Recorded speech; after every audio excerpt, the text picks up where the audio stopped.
හෘදයාබාධ පිළිබඳව කතා කරනකොට ලංකාවේ හෘදයාබාධ අවදානම ඉතාමත් වැඩි. සැප්තැම්බර් 28 වෙනිදාට තමයි හැම අවුරුද්දකම ලෝක හදවත් දිනය දීලා තිබුණේ. හෘදයාබාධ අවදානම ඉන්ටෙන්ට් ලංකාවේ ජනතාව අතර වැඩි වෙමින් තිබුණා කියන කාරණය කරන්ට පේන තියෙන කාරණාවක්. මීට කලකට පෙර හදවත් රෝග හෘදයාබාධවලට වැඩි වශයෙන්ම ලක් වූ වයස්ගත අය ඒත් අද කාලේ බොහෝ තරුණයන් යොවුන් වයසේ පවා හෘදයාබාධවලට ලක්වන ආකාරයෙන් අපිට දකින්නට පුළුවන්කම තිබෙනවා. අද දියුණු රටවල තිබෙන හෘදයාබාධ අඩුවීමේ ප්‍රවණතාවක් එහෙත් අපේ රටේ වෙන්ම අපි ජීවත් වන අනෙකුත් ආසියාතික කලාපීය රටවල හෘදයාබාධ ක්‍රමයෙන් වැඩිවන නැඹුරුවක් දක්නට ලැබීම බරපතල ලෙස අවධානය යොමු කළ යුතු කාරණයක්. අපේ සම්ප්‍රදායික ගුණවත් ආහාර තුලින් මිදී පෙරසකසු කෙටි ආහාර පරිභෝජනයට හුරු වීමට එක් හේතුවක් කාර්යාලයේ එක තැන රැකියාව නිරතුණු බොහෝ දෙනාට මිතුණු පසුත් නිසි ව්‍යායාමක දෙන අවශ්‍යතාවක් නැහැ. විවිධ ගැටලු විශේෂ ලොකු ආතතියක් ඇති කරගන්නවා.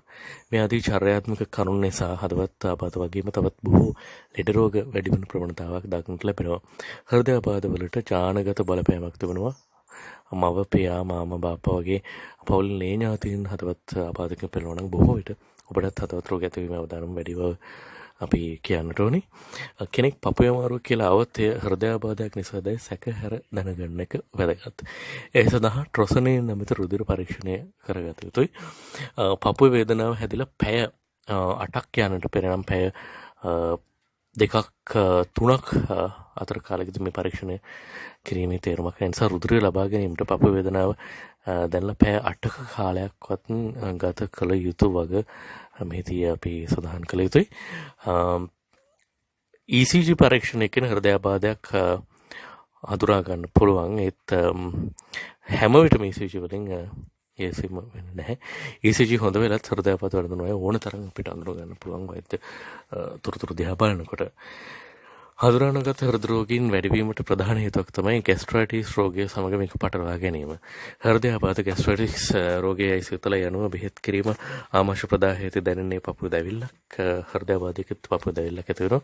මේ දැවිලි දෙකම බෙහෙවින් සමාන නිසා තමයි ગેස්ට්‍රයිටිස් යයි වරදවල වඩා ගන්නත් පුළුවන්. ඉස්සෙල්ලා ગેස්ට්‍රයිටිස් තිබුණා. වලට බෙහෙත් අරන් පස්සේ හෘදයාබාධයකට ගමු කියලා කියන එක එච්චර හොඳ නැහැ. ඒ නිසාත් හෘදයාබාධ පාලනය කරන එක තත්ත්වයකට පත් වෙනවා කියන එක කියන්නට ඕනේ. පපුව වේදනාව ඇති වෙන ස්ථානය ගැන සැලකිලිමත් තිබෙන ඇතැම්ට රෝගියාට මොනත් අවබෝධයක් මේ සම්බන්ධයෙන් ලබා ගන්න පුළුවන්. විශේෂයෙන්ම හෘදයාබාධයක් නිසා ඇති වෙන වේදනාව මෙන්න මෙතනයි කියලා ඇඟිල්ල තියලා පෙන්වන්න අමාරුයි. හෘදයාබාධයකදී කකින ස්ථානය වෙන කෙනෙකුට පෙන්වන්න මුළු අත්ලම තියන්න වෙනවා. හෘදයාබාධයකදී පපුවේ තද කැක්කුමක් ඇති වෙනවා. තදවීමක්, ඒ වගේම තෙරපීමක්, දැවිල්ලක්, හිරකිරීමක් වගේ විවිධ ස්වරූපෙන් මේ පපුවේ වේදනාව ඇති වෙන්න පුළුවන්. ඒ වගේම අත දිගේ දුවන කැක්කුම්, පිට දිගේ දුවන කැක්කුම්, හක්ක පැත්තට දුවන කැක්කුම් ආදී හෘදයාබාධක ලක්ෂණ වෙන්න පුළුවන්. සමහර අයට දැනෙන්නේ අත බර වීමක් විතරයි. සමහරට වේදනාවක් නැතිව දැවිල්ලක් විතරක් දැනෙනවා. සමහරුගේ හක්ක විතරක් දිරුවා, තවත් අයගේ බෙල්ල රිදෙනවා, හක්කයි බෙල්ලයි දෙකම රිදෙනවා. මේ වගේ ලක්ෂණ බොහොමයක් අපිට හෘදයාබාධක ලක්ෂණ විදිහට හඳුනා ගන්න පුළුවන්. ඇවිදිනකොට දැනෙන හතියත් මහන්සියත් හෘදයාබාධක ලක්ෂණයක් වෙන්න පුළුවන්. විශේෂයෙන්ම අවුරුදු 40ත් 50ත් කෙනෙක් වෛද්‍යවරයෙකු මුණ ගැහිලා ව්‍යායාම ECG එකක් ගන්න එක ඕනට හුරුයි. මොකද මේ වැඩියාව අධික දුරට පෙරනේ කොලෙස්ටරෝල්, පවුලේ හදවත් ආබාධ, දුම්පානය වගේ හෘදයාබාධ වලට අතවරන අවදානම් සාගත සාධක තියෙන එකකින් ඒ විදිහ හතියක් මහන්සියක් තියෙන අවස්ථාවකදී වහම ක්‍රියාත්මක වෙන්න ඕනේ. විශේෂයෙන්ම හෘදයාබාධික සිද්ධ වෙන්නේ ක්‍රීඩක දමනය හෝ ඊට සම්බන්ධ රුධිර නාල අවහිරවීමක්. සුළුෙන් තමයි පටන් ගන්නෙත් අධික රුධිර පීඩනයේ මානසික ආතතිය වගේ සාධක නිසා බිඳීමක් ඇති වුණොත් ඒ ස්ථානයේ රුධිර කැටිත්තක් හට ගන්නවා. රුධිර නාල සම්පූර්ණයෙන්ම අවහිරුණාම එන් පෝෂණය වන හෘද පේශි රුධිරය එල්ලා කරනු ලබන සංඥාව තමයි අත්‍තරම අපි වේදනාව විදිහට අත්දකින්නේ. හෘදයාබාධ වලට කරන ප්‍රතිකාල අරමුණ වෙන්නේ නැවත රුධිරය සවෙමින් මේ මාංශ පේශි හාමත් වීම යාම වළක්වා ගැනීම. හානිය තීරණය කරන්න අවහිරතාව ඇතිවෙච්ච ස්ථානය අනුව විශේෂයෙන්ම හෘද පේශි වලට වන හානිය අවහිර වූ රුධිර නාලය අණුව තීරණය වෙනවා. හෘදයේ පහළ කොටසේ කුඩා නාලයක් අවහිර වූ විට සිදුර හානිය ටිකක් අඩුයි. ඉහළ කොටසේ ලඝු නාලයක් අවහිර වුණාට විශාල ප්‍රදේශයක් පුරා ඇති වෙන පේශි වලට හානිය සිද්ධ වෙන්න පුළුවන්. හෘදය මේ පේශි වලට හානිය නිසා හෘද ස්පන්දනය අස්වාභාවික ලෙස අසාමාන්‍ය තත්ත්වයටපත් වෙනවා. බොහෝ හෘද රෝගීන් කියන්නේ මේ හෘද ස්පන්දන වෙනස හේතුවෙන්. ඊට හේතුව මේ හෘදයට සම්බන්ධ විද්‍යුත් පරිපථයට රුධිරය සැපෙම නැවතීම, එයින් රුධිරය සැපෙම අඩාල වෙලා මොළයට වන රුධිර සැපෙම නතර වෙන්නත් පුළුවන්. වැදගත් ස්ථානයක පිට දමනයකට හානුවත් රෝගියාගේ අවස්ථාවෙම මේ යන්නත් පුළුවන්. මේ සඳහා පරීක්ෂණ සිදු කිරීම තමයි වැදගත්. රෝගියාගේ පැමිණිල්ල අනුව පළමුව සිදු කරන්නේ ECG එක නැත්නම් ස්කෑන් එකකින් හෘද මාංශ පේශිවල වැඩ කරන ස්වභාවය සහ හෘද කපාටවල තත්ත්වයට අහ ගැනීම. ඊට පස්සේ ව්‍යායාම ECG එකක් ගන්නවා. ඒ රුධිරය සැපීම පිළිබඳව අවබෝධයක් ලබා ගැනීම කරනවා. කිසියම් රෝගී තත්ත්වයක් අනාවරණය වුණොත් එimhe ඇන්ජියෝග්‍රෑම් පරීක්ෂණයක් සිදු කරනවා. සායම් වර්ගයක් හෘදයට ඉන්නත් කරලා සිදු කරන මේ පරීක්ෂණයෙන් අවහිර වෙලා තියෙන මට්ටම හරියටම අපිට අඳුර ගන්න පුළුවන්. ස්ටෙන්ට් දානවාද එහෙම නැත්නම් බයිපාස් කරනවාද කියන එකත් මෙතන තීරණය කරන්න ඕනේ. හෘදයට රුධිරය සපයන ප්‍රධාන ධමනි තුනක් තියෙනවා. දෙකකට බෙදෙන වම් පැත්තේ ප්‍රධාන ධමනිය සහ දකුණු පැත්තේ ප්‍රධාන ධමනිය වශයෙන්. වම් පැත්තේ ප්‍රධාන ධමනිය දෙකට බෙදෙන කලින් අවහිර වුණොත් ඒක තාමත්ම තීරණාත්මකයි. ඒක left vein coronary artery අවහිරතාවක් විදිහට තමයි අඳුරගන්නේ. එසේම මේ හදවත රුධිරය සපයන ප්‍රධාන කිරීටක ධමනි තුනක් තියෙනවා. ඒවායේ රුධිරය සපයීම අඩාලපීම අවහිර වීම triple vessel disease කියලා හඳුන්වන්නේ. හෘදයාබාධයකට ඇති වෙහි අතිශයම අවදානම් සහගත අක්‍රිය වීමක් විදිහට මේ තත්ත්ව දෙක හඳුනා ගන්න පුළුවන්. මීට කලකට පෙර නම් මේ කවර අවහිරතාවක් වුණත් ඒට පිළියම් විදිහට බයිපාස් තමයි කරේ. ඒත් පහුගිය කාලය තුල මේ ආශ්‍රිත නවෝත්පාදන රසක් සිදු වුණා. රුධිර වාහිනිය අවරතාවත් කරන ස්ටෙන්ට් වගේම ඒ ස්ටෙන්ට් වල ක්‍රියාකාරීත්වය වඩාත් සමත් කරන බෙහෙත් කව ස්ටෙන්ට් පවා මේ හෘදවතිකාර ක්ෂේත්‍රයට හඳුන්වලා දුන්නා. ඒ වගේ ස්ටෙන්ට් තාක්ෂණයේ ආගමනයත් එක්කම එදා බයිපාස් කළ හෘදය අවහිරතා සෑහෙන ප්‍රමාණයක් ඊට වඩා සරල ක්‍රමකින් සකස් කරන්න හැකියාව ලැබෙලා තිනවා.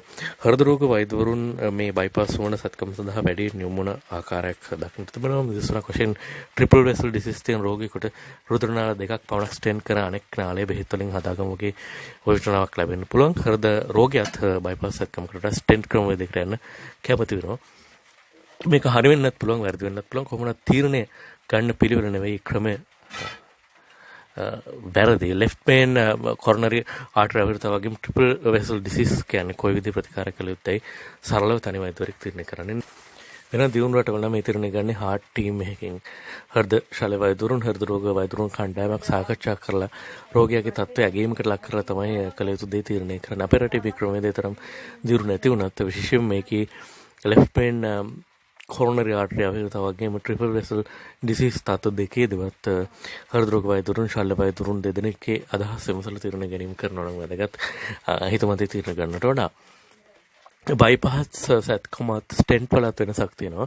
බයිපාස් කියලා කියන්නේ ශරීරයෙන් ගන්න රුධිර නාල කොටසක් වඩා අවහිර වූ නාලය වෙනුවට ලබා ගන්න නාලයෙන් රුධිරය සැවීම. මේ සඳහා ශල්‍ය කර්මයක් වගේ පපු ප්‍රදේශ විවෘත කර ගන්න ඕනේ. ස්ටෙන්ට් කිරීමේදී පපුව විවෘත කිරීමක් කරන්න නැහැ. විශේෂ උපකරණයක් අවහිර ස්ථානයට යවලා ඒ ස්ථානයේ තරමක් බැලුමක් වෙන පුම්බලා ఔෂධ තවරු ලෝහ දැලක් හිරඳවනවා. එයින් අවහිරතාව පිළිසකර වෙනවා. අවහිර ස්ථාන ගණනාවක් ඇති විට ඒ අතුරින් කිහිපයක් පමණ සින්දම පිළිසකර කිරීමෙන් ටික කලකට පස්සේ අවහිර වූ සෙසු ස්ථාන බරපතල ලෙස අවහිර වී ජීවිත හානි පවා සිද්ධ වෙන්න පුළුවන්. නැත්නම් බයිපාස් ශල්‍ය කර්මකින් අවහිර වූ සියලු ස්ථාන පිළිසකර කරන්න සිද්ධ වෙන්න පුළුවන්. අවහිර වූ ස්ථාන 6ක් 7ක් ඇති විට 3ක් 4ක් පමණ ස්ටෙන්ට් යොදා ප්‍රතිකාර කරනවා. රෝගියාගේ ජීවිත අවතාරම සුළු පාටු එකක් නෙමෙයි මෙහෙම කරොත් එහෙම. යොදන ලද ස්ටෙන්ට් සම්බන්ධයෙන් 100% සහතිකයක් වෙන්නත් බෑ. ඇතැම් විට ඊට අඩු මුදලකින් බයිපාස් සත්කමක් කරන්නත් පුළුවන්. ස්ටෙන්ට් වැඩි ප්‍රමාණයක් යොදනකොට ඉදිරියේදී නැවත අවදානමක් එතන දිනකටත් බැහැර කරන්න බෑ. මේ සම්බන්ධයෙන් නිසි අවබෝධයක් නොමැති හින්දා අද ඇතැම් රෝගීන් අවදානමට ලක් කරමින් ස්ටෙන්ට් ප්‍රතිකාර කරනවා. කෙච්චරම හොඳ නැති බව කිව යුතුයි. බයිපාස් සත්කමට ඇතැම් රෝගීන් දක්වන බියත් ස්ටෙන්ට් ප්‍රතිකාර කෙරෙහි හේතුවක් වෙනවා.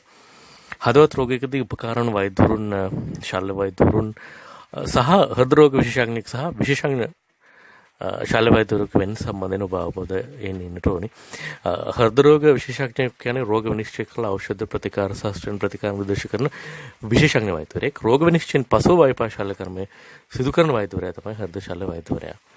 හෘද රෝගයකට සිදු කළ යුතු ප්‍රතිකාර නිර්ණය කරන්නේ මේ දෙපාර්ශ්වයේම දායකත්වයෙන්. හෘද රෝගීන්ගේ අතිමහත් බහුතරයක් පළමුව ප්‍රතිකාර පිණිස ගන්න හෘද රෝගී විශේෂඥයෙක් වෙත. රෝගියාගේ තත්ත්වය කවරාකාර වුණත් ස්ටෙන්ට් ප්‍රතිකාර මගින් සුවපත් කිරීමට හෘද රෝග විශේෂඥවරයාගේ ඉදිරිපත් වෙන්න පුළුවන්. මේ තීන්දුව නිසාම ඇතැම් විට රෝගියා වසර කිහිපයක් තුළ නැවත බයිපාස් සත්කමට ලක් කරන්න වෙන්න පුළුවන්. නැත්නම් ඊටත් කලින් ඔහු මැරෙන්නත් පුළුවන්. ඒත් පළමු අවස්ථාවේදීම විශේෂඥ ශල්‍ය වෛද්‍යවරයෙකුගෙන් උපදෙස් ලබාගෙන බයිපාස් ස්ටෙන්ට් ක්‍රම අතුරින් වඩා සුදුසු ක්‍රමයක් තීරණය කරොත් එහෙම ඒමකින් රෝගියාට විපුල ඵල නෙලා ගන්න පුළුවන්. ඒ නිසා හෘද රෝගීන් පිළිබඳව කතා බහ කරන විට මේ තීරණ ගැනීමේදී විශේෂඥ ශල්‍ය වෛද්‍යවරයෙකු ස්ටෙන්ට් වීම නිර්දේශ කළ යුතුයි. හෘද රෝග විශේෂඥ වෛද්‍යවරයෙකු ඉන් පස්සේ විශේෂඥ හෘද වෛද්‍යවරයෙකු කියන එක තහවුරු කර ගන්නවා නම් ඉතාමත්ම වැදගත් බව කිව යුතුයි. හෘදයාබාධ පිළිබඳව කතා කරනකොට ලංකාවේ හෘදයාබාධ අවදානම ඉතාමත් වැඩි. සැප්තැම්බර් 28 වෙනිදාට තමයි හැම අවුරුද්දකම ලෝක හදවත් දිනය දීලා තිබුණේ. හෘදයාබාධ අවදානම ඉන්ටෙන්ට්මන්ට් ලංකාවේ ජනතාව අතර වැඩි වෙමින් තිබුණා කියන කාරණය කනට පේන තියෙන කාරණාවක්. මීට කලකට පෙර හදවත් රෝග හෘදයාබාධවලට වැඩි වශයෙන්ම ලක් වූ වයස්ගත අය ඒත් අද කාලේ බොහෝ තරුණයන් යොවුන් වයසේ පවා හෘදයාබාධවලට ලක්වන ආකාරයෙන් අපිට දකින්නට පුළුවන්කම තිබෙනවා. අද දියුණු රටවල තිබෙන හෘදයාබාධ අඩුවීමේ ප්‍රවණතාවක් එහෙත් අපේ රටේ වෙන්ම අපේ ජීවිත අනෙකුත් ආසියාතික කලාපීය රටවල හෘදයාබාධ ක්‍රමයෙන් වැඩිවන නැඹුරුවක් දක්නට ලැබීම බරපතල ලෙස අවධානය යොමු කළ යුතු කාරණයක්. අපේ සම්ප්‍රදායික ගුණවත් ආහාර තුලින් මිදී පෙරසකසු කෙටි ආහාර පරිභෝජනයට හුරු වීමට එක් හේතුවක් කාර්යාලයේ එක තැන රැකියාව නිරතවන බොහෝ දෙනාට මිතුණු පසුත් නිසි ව්‍යායාමක යෙදෙන අවශ්‍යතාවක් නැහැ. විවිධ ගැටලු විෂය ලොකු ආතතියක් ඇති කරගන්නවා. මේ ආදී චර්යාත්මක කරුණු නිසා හදවත් ආබාධ වගේම තවත් බොහෝ ලෙඩ රෝග වැඩි වෙන ප්‍රවණතාවක් දක්නට ලැබෙනවා. හෘදයාබාධ වලට ජානගත බලපෑමක් තිබෙනවා. මව පියා මාමා බාප්පා වගේ පවුලේ ඥාතීන් හදවත් ආබාධක පෙළෙනවා නම් බොහෝ විට ඔබටත් හදවත් රෝග ඇතිවීම අවදානම් වැඩිව අපි කියන්නට ඕනි. කෙනෙක් පපුවේ අමාරුව කියලා આવොත් ඒ හෘදයාබාධයක් නිසාදයි සැකහැර දැනගන්න එක වැදගත්. ඒ සඳහා ට්‍රොසනින් නැමැති රුධිර පරීක්ෂණය කරගත යුතුයි. පපුවේ වේදනාව හැදිලා පැය 8ක් යනට පෙර නම් පැය 2ක් 3ක් අතර කාලෙකදී මේ පරීක්ෂණය කිරීමේ තේරුමක් නිසා රුධිරය ලබා ගැනීමට පපුව වේදනාව දැන්ලා පැය 8ක කාලයක්වත් ගත කළ යුතු වග මෙහිදී අපි සඳහන් කළ යුතුයි. ECG පරීක්ෂණයකින් හෘදයාබාධයක් හඳුනා ගන්න පුළුවන්. ඒත් හැම විටම ECG වලින් ඒසෙම වෙන්නේ නැහැ. ECG හොඳ වෙලත් හෘදයාබාධ වර්ධනය ඕන තරම් අපිට අඳුර ගන්න පුළුවන් වෛද්‍ය තොරතුරු දිහා බලනකොට. හඳුනාගත් හෘද රෝගීන් වැඩිවීමට ප්‍රධාන හේතුවක් තමයි ગેස්ට්‍රයිටිස් රෝගය සමග මේක පටලවා ගැනීම. හෘදයාබාධ ગેස්ට්‍රයිටිස් රෝගයයි සිතල යනුව බෙහෙත් කිරීම ආමාශය ප්‍රදාහයට දැනෙන්නේ පපුව දැවිල්ලක්. හෘදයාබාධයකත් පපුව දැවිල්ලක් ඇති වෙනවා. මේ දැවිලි දෙකම බෙහෙවින් සමාන නිසා යතම ગેස්ට්‍රයිටිස් යයි වරදවල වටහා ගන්නත් පුළුවන්. ඉස්සෙල්ලා ગેස්ට්‍රයිටිස් තිබුණා. වලට බෙහෙත් අරන් පස්සේ හෘදයාබාධයකට ගමු කියලා කියන එක එච්චර හොඳ නැහැ. ඒ නිසාත් හෘදයාබාධ පාලනය කරන එක තත්ත්වයකට පත් වෙනවා කියන එක කියන්නට ඕනේ. පපුව වේදනාව ඇති වෙන ස්ථානය ගැන සැලකිලිමත් තිබෙන ඇතැම්ට රෝගියාට මොනත් අවබෝධයක් මේ සම්බන්ධයෙන් ලබා ගන්න පුළුවන්. විශේෂයෙන්ම හෘදයාබාධයක් නිසා ඇති වන වේදනාව මෙන්න මෙතනයි කියලා ඇඟිල්ල තියලා පෙන්වන්න අමාරුයි. හෘදයාබාධයකදී කකින ස්ථානය වෙන කෙනෙකුට පෙන්වන්න මුළු අත්ලම තියන්න වෙනවා. හෘදයාබාධයකදී පපුවේ තද කැක්කමක් ඇති වෙනවා.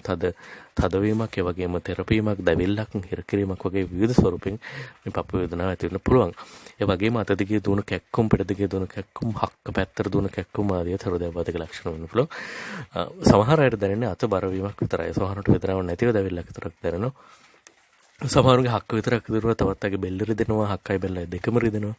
මේ වගේ ලක්ෂණ බොහොමයක් අපිට හෘදයාබාධක ලක්ෂණ විදිහට හඳුනා ගන්න පුළුවන්. ඇවිදිනකොට දැනෙන හතියත් මහන්සියත් හෘදයාබාධක ලක්ෂණයක් වෙන්න පුළුවන්. විශේෂයෙන්ම අවුරුදු 40ත් 50ත් අතර කෙනෙක් වෛද්‍යවරයෙකු මුණ ගැහිලා ව්‍යායාම ECG එකක් ගන්න එක ඕනට හුරුයි. මොකද ඒ වැඩියාව අධික දුරට පෙරනේ කොලෙස්ටරෝල්, පවුලේ හදවත් ආබාධ, දුම්පානය වගේ හෘදයාබාධ වලට අතවරන අවදානම් සාගත සාධක තියෙන එකකින් ඒ විදිහ හතියක් මහන්සියක් තියෙන අවස්ථාවකදී වහම ක්‍රියාත්මක වෙන්න ඕනේ. විශේෂයෙන්ම හෘදයාබාධික සිද්ධ වෙන්නේ ක්‍රීඩක දමනය හෝ ඊට සම්බන්ධ රුධිර නාල අවහිරවීමක්. සුළුෙන් තමයි පටන් ගන්නෙත් අධික රුධිර පීඩනයේ මානසික ආතතිය වගේ සාධක නිසා බින්දීමක් ඇති වුණොත් ඒ ස්ථානයේ රුධිර කැටිත්තක් හට ගන්නවා. රුධිර නාල සම්පූර්ණයෙන්ම අවහිරුණාම එන් පෝෂණය වන හෘද පේශි රුධිරය එල්ලා කරනු ලබන සංඥාව තමයි අත්‍තරම අපි වේදනාව විතර අත්දකින්නේ. හෘදයාබාධ වලට කරන ප්‍රතිකාල අරමුණ වෙන්නේ නැවත රුධිරය සවෙමින් මේ මාංශ පේශි හාමත් වීම යාම වළක්වා ගැනීම. හානිය තීරණය කරන්න අවහිරතාව ඇතිවෙච්ච ස්ථානය අනුව විශේෂයෙන්ම හෘද පේශි වලට වන හානිය අවහිර වූ රුධිර නාලය අණුව තීරණය වෙනවා. හෘදයේ පහළ කොටසේ කුඩා නාලයක් අවහිරු විට සිදුර හානි ටිකක් අඩුයි. ඉහළ කොටසේ ලොකු නාලයක් අවහිරු වුණාට විශාල ප්‍රදේශයක් පුරා ඇති වෙන පේශිවලට හානි සිද්ධ වෙන්න පුළුවන්. හෘදය මේ පේශිවලට හානි වීම නිසා හෘද ස්පන්දනය අස්වාභාවික ලෙස අසාමාන්‍ය තත්ත්වයටපත් වෙනවා. බොහෝ හෘද රෝගීන් යන්නේ මේ හෘද ස්පන්දන වෙනස හේතුවෙන්. ඊට හේතුව මේ හෘදයට සම්බන්ධ විද්‍යුත් පරපතයට රුධිරය සැපෙම නැවතීම, එයින් රුධිරය සැපෙම අඩාල වෙලා මොළයට වන රුධිර සැපෙම නතර වෙන්නත් පුළුවන්. වැදගත් ස්ථානයක පිට දමනයකට හානුවත් රෝගියායි අවස්ථාවෙම මේ යන්නත් පුළුවන්. මේ සඳහා පරීක්ෂණ සිදු කිරීම ඉතා වැදගත්. රෝගියාගේ පැමිණිල්ල අනුව පළමුව සිදු කරන්නේ ECG එකකින් නැත්නම් ස්කෑන් එකකින් හෘදයේ මාංශ පේශිවල වැඩ කරන ස්වභාවය සහ හෘද කපාටවල තත්ත්වයට අහ ගැනීම. ඊට පස්සේ ව්‍යායාම ECG එකක් ගන්නවා. ඒ රුධිරය සැපීම පිළිබඳව අවබෝධයක් ලබා ගැනීම කරනවා. කිසියම් රෝගී තත්ත්වයක් අනාවරණය වුණොත් එimhe ඇන්ජියෝග්‍රෑම් පරීක්ෂණයක් සිදු කරනවා. සායම් වර්ගයක් හෘදයට එනත් කරලා සිදු කරන මේ පරීක්ෂණයෙන් අවහිර වෙලා තියෙන මට්ටම හරියටම අපිට අඳුර ගන්න පුළුවන්. ස්ටෙන්ට් දානවාද එහෙම නැත්නම් බයිපාස් කරනවාද කියන එකත් මෙතන තීරණය කරන්න ඕනේ. හෘදයට රුධිරය සපයන ප්‍රධාන ධමනි තුනක් තියෙනවා. දෙකකට බෙදෙන වම් පැත්තේ ප්‍රධාන ධමනිය සහ දකුණු පැත්තේ ප්‍රධාන ධමනිය වශයෙන්. වම් පැත්තේ ප්‍රධාන ධමනිය දෙකට බෙදෙන කලින් අවහිර වුණොත් ඒක තාමත්ම තීරණාත්මකයි. ඒක left